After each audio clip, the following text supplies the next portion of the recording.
तो भाई इस वक्त मेरे पीछे जो मेहरान देख रहे हैं आप, ये 2008 सुजुकी मेहरान VX आ रहा है। तो क्वेश्चन ये है, वाई आई बॉट मेहरान, मैंने मेहरान क्यों ली। इसका सबसे पहला जवाब जो आपके जहन में भी आता होगा और ओबियसली सबके जहन में आता होगा, भाई बजट ही इतना था। तो क्या 6 लाख के बजट में कोई और गाड़ी भी आ जाती है? बिल्कुल आ जाती है। नॉन EFI कल्टस आ जाती है, फिर आपको कोरे का ऑप्शन आ जाता है और फिर सेंट्रो का ऑप्शन भी आ ही जाता है। तो फिर भी मैंने मेहरान को ही चूज़ क्यों किया, उसकी क्या रीज़न्स हैं? उसकी चंद रीज़न्स ये हैं कि मेहरान ज़्यादा ड्यूरेबल है।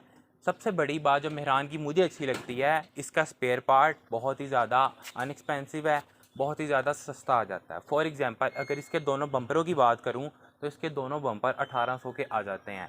जबकि अगर इसी रेंज में मैं कोरे ख़रीद लेता हूँ तो उसका इंजन का काम भी बहुत एक्सपेंसिव होता है और स्पेयर पार्ट भी बहुत ज़्यादा एक्सपेंसिव है। और इसी तरह अगर मैं कल्टस की बात करता हूँ तो कल्टस के इंजन का काम भी काफ़ी एक्सपेंसिव होता है। तो इस वजह से सबसे पहले मेरी यही ट्राई थी, मैं जो गाड़ी लूँ उसकी रीसेल भी अच्छी हो, उसके स्पेयर पार्ट भी सस्ते हैं और पेट्रोल एवरेज भी मुझे उस पर अच्छी मिले।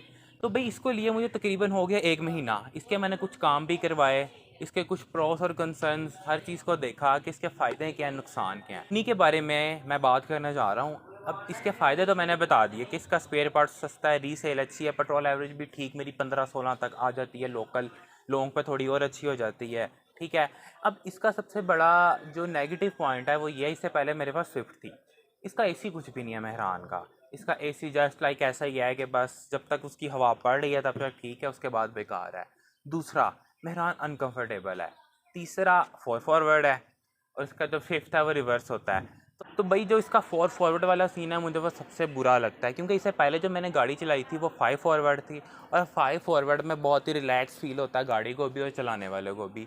अच्छा, इसके बाद सबसे बड़ा जो इसका नेगेटिव पॉइंट है वो इसकी ब्रेक है। इसकी ब्रेक बिल्कुल भी अच्छी नहीं लगी थी मुझे, यूँ लगता था ये लगती नहीं है। तो अगर कोई गाड़ी वगैरह देखता था थोड़ी स्पीड पे होता था तो पहले ही मुझे 3 दफ़ा ब्रेक लगानी पड़ती थी, ये फिर जाके रुकती थी। तो उसका मुझे एक हल मेरे जहन में आया कि मैंने कहा इसके अंदर सर्वा ब्रेक लगवा लेता हूँ, उससे काफ़ी अच्छी हो जाएगी ये। तो भाई मैंने इसके अंदर ब्रेक तो चेंज करवा ली, उससे मेरी जो ब्रेकिंग वाला सिस्टम है वो काफ़ी इम्प्रूव हो गया।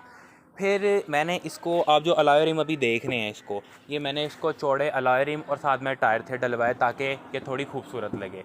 लेकिन उससे हुआ ये कि मेरा जो हैंडल है वो ज़्यादा हार्ड हो गया। अब जब मैं अक्सर टर्न्स वगैरह पे से या गलियों में चलाता हूँ ख़ास के, तो हैंडल मेरा ज़्यादा हार्ड हो गया है। तो मैं यही कहूँगा कि जो भी मेहरान रखने वाले हैं या जो मेहरान ली है या जो लेना चाहते हैं वो इसको नॉर्मल टायर ही रखवाएँ, इसको चौड़े टायर ना डलवाएँ। क्योंकि एक तो ये सस्पेंशन को ख़राब करते हैं, दूसरा गाड़ी की एवरेज कम करते हैं और तीसरा आपका हैंडल हार्ड हो जाता है।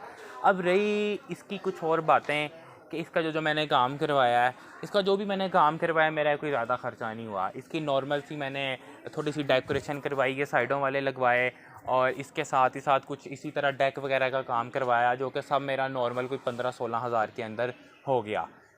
तो भाई इसके साथ अगर मैं अपनी गाड़ी की ओवरऑल कंडीशन की बात कर लेता हूँ तो भाई इसके अंदर मुझे अपनी जो गाड़ी की आउटर साइड है वो 90% जेन्युइन मिल गई और यही वजह थी कि मुझे गाड़ी बहुत पसंद आई। जबकि हम जब मेहरान बाई करने जाते हैं तो हमें सबसे ज़्यादा जो इशू देखने में आता है, गाड़ी के अंदर जंग ही बहुत ज़्यादा होता है, गाड़ी गली होती है। क्योंकि मेहरान ऐसी गाड़ी है जो 4 से 5 सालों बाद गलने लग जाती है। तो सबसे पहले इसको लेने से पहले ये देखना पड़ता है कि भाई गाड़ी क्या लेने वाली है, कि इसके कहीं इसके अंदर इतना ज़्यादा जंग तो नहीं है कि बाद में गाड़ी बिल्कुल बेकार हो जाए। तो मुझे सबसे ज़्यादा मेन कंसर्न मेरे लिए रस्ट ही थी। इसी वजह से मैंने इसको अच्छे से चेक किया तो मुझे ये गाड़ी जंग वाले पॉइंट ऑफ व्यू से बहुत ज़्यादा साफ़ लगी। और दूसरी बात आ जाती है गाड़ी के इंजन की। इसका इंजन मुझे बहुत ही अच्छी हालत में, कंडीशन में मिला। इसका रिसेंटली काम हुआ था, उसकी वजह से इसका इंजन बेस्ट परफॉर्मेंस दे रहा था इस वक्त। तो इसके अलावा मुझे इसको ऑलमोस्ट 1.5 मंथ होने लगा है तकरीबन लिए को, और अभी तक इसने मुझे किसी भी हवाले से, इंजन के हवाले से तंग नहीं किया है, ना ही बॉडी के हवाले से तंग किया है।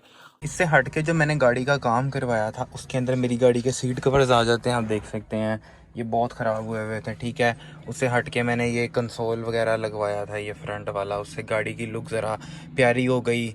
तो हैंडल कवर हो गया। ये छोटी छोटी चीज़ें होती हैं जो आपकी नॉर्मल गाड़ी को भी ज़रा प्यारा बना देती हैं। तो जैसे कि मैं जंग वाली बात कर रहा था कि मेरी जो गाड़ी ये मैंने ली है इसमें रस्ट बिल्कुल नहीं है। तो अगर इसकी जो दरवाज़ों की सीलें हैं उनकी तरफ देखा जाए तो वो 100% जो इसके डोर्स हैं वो अपनी सीलों में थे। तो यही चीज़ मुझे इसकी अच्छी लगी थी। ठीक है, इसी तरीके से अगर इसकी जो चारों पिलर्स हैं सारे जेन्युइन अपनी हालत में थे और अंदर से तो कोई रस्ट नहीं थी बिल्कुल। तो अगर आ जाता हूँ मैं इसके बोनेट की तरफ, तो अभी आप देख सकते हैं मेरा जो डैशबोर्ड है इसका रंग फेड हुआ हुआ है। ये पूरा डैशबोर्ड इसका 2700 का है, तो ये मेरे लिए कोई मसला नहीं था, मैंने कहा इसकी खैर है। तो अभी मैंने इसका बोनेट खोल लिया है, मैं सामने से दिखाता हूँ आपको। अच्छा, मैंने इसका डोर बंद किया है, मुझे पुरानी गाड़ी की गलती लगी है कि ये लॉक हो जाएगा, चाबी अंदर ही है। खैर इसमें ऐसा कोई सीन नहीं होता। तो अगर मैं इसके बोनेट की साइड पे आ जाता हूँ तो आप देख सकते हैं इसका बोनेट भी सारा जेन्युइन है और इसकी कंडीशन भी थ्रू आउट जेन्युइन है, मतलब कि गाड़ियों तक को किसी चीज़ को भी नीचे से हाथ नहीं लगा हुआ है, जेन्युइन है बिल्कुल। तो यही चीज़ इसकी मुझे सबसे अच्छी लगी थी कि इसका फ्रंट सारा जेन्युइन था और अपनी बिल्कुल साफ़ हालत में था, कि इसके फ्रंट में कोई जंग नहीं था, कोई रस्ट नहीं था। जबकि जो अगला हिस्सा होता है मेहरान का, एक गला होता है ख़त्म हुआ होता है, फटा होता है। ये फटता क्यों है हिस्सा? नॉर्मली जब लोग अगले शॉक्स का काम नहीं करवाते हैं तो वो आपके अगले हिस्से को मेहरान को फाड़ देता है, जो पुरानी गाड़ियाँ होती हैं।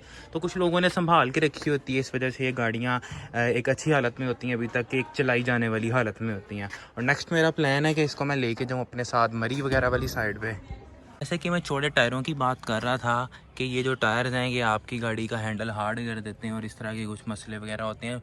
बहरहाल छोटा छोटा जंग था मेरी गाड़ी में, जैसे कि यहाँ पे देख सकते हैं, और कुछ इसके ड्राई डेंट्स भी निकलने वाले थे, आप देख सकते हैं, जिस तरह की ये ड्राई डेंट है और इसी तरह इसके यहाँ पे भी ड्राई डेंट है, इसी तरह छोटे मोटे डेंट थे। और अगर इसकी डिक्की की बात करता हूँ, क्योंकि डिक्की में भी जंग देखना पड़ता है, तो इसकी जो डिक्की थी उसके अंदर भी मुझे रेस्ट बिल्कुल नहीं मिला था। अगर मैं इसकी डिक्की खोलता हूँ तो ये देख सकते हैं, अब देख सकते हैं इसकी डिक्की भी सारी अपनी जेन्युइन हालत में थी और साथ ही साथ इसका टायर भी जो स्टपनी के तौर पे बहुत उन्होंने फ्रेश सा अंदर रखा हुआ था। और नॉर्मली इसकी जो डिक्की होती है ये भी गली होती है और ये वाली साइड इसकी सारी गली होती है, जबकि इसके अंदर ऐसा कुछ नहीं था। अगर मैं ऊपर से भी आपको दिखाता हूँ तो ये सारी रस्ट फ्री थी और इसी वजह से मुझे गाड़ी पसंद आई थी।